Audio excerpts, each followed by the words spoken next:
কয়েকদিন আগেই অনুষ্ঠিত হলো ৭৭তম কান চলচ্চিত্র উৎসব। এবারের আসরে কোনো সিনেমা ছাড়াই ব্যক্তি উদ্যোগে অংশ নিয়েছিলেন ঢাকাই চলচ্চিত্রের আলোচিত অভিনেত্রী আশনা হাবিব ভাবনা।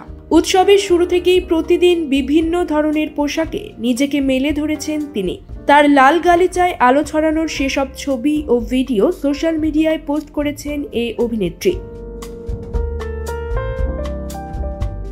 লাল গালিচায় খোলামেলা পোশাকে নিজেকে তুলে ধরার জন্য যেমন আলোচনায় এসেছেন ভাবনা, একইভাবে আবার তীব্র সমালোচনাও ধেয়ে এসেছে তার দিকে। এবার তার পোশাক নিয়ে খোঁচা দিলেন চিত্রনায়িকা অঞ্জনা রহমান। তিনি জানালেন, খোলামেলা পোশাক কখনোই বাঙালি সংস্কৃতির বাহক নয়।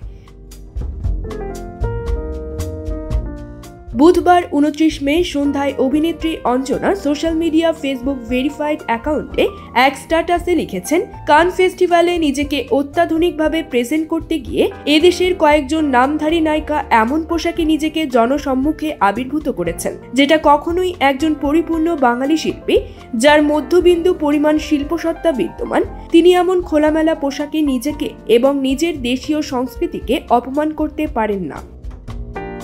সবশেষ তিনি লিখেছেন, খোলামেলা পোশাক কখনোই বাঙালি সংস্কৃতির বাহক নয়। বাঙালি সংস্কৃতি কৃষ্টির প্রতি যার কোনো মমত্ববোধ নেই, সে আবার কিসের শিল্পী? অভিনেত্রী অঞ্জনা তার পোস্টে যদিও কারো নাম উল্লেখ করেননি, তবে তিনি যে ভাবনাকে ইঙ্গিত করেছেন তা বুঝতে সমস্যা হয়নি নেটিজেনদের। এজন্য সহমত পোষণ করে পোস্টের নিচে মন্তব্য করছেন তারা। নিউজ ডেস্ক, সংবাদ পরিক্রমা।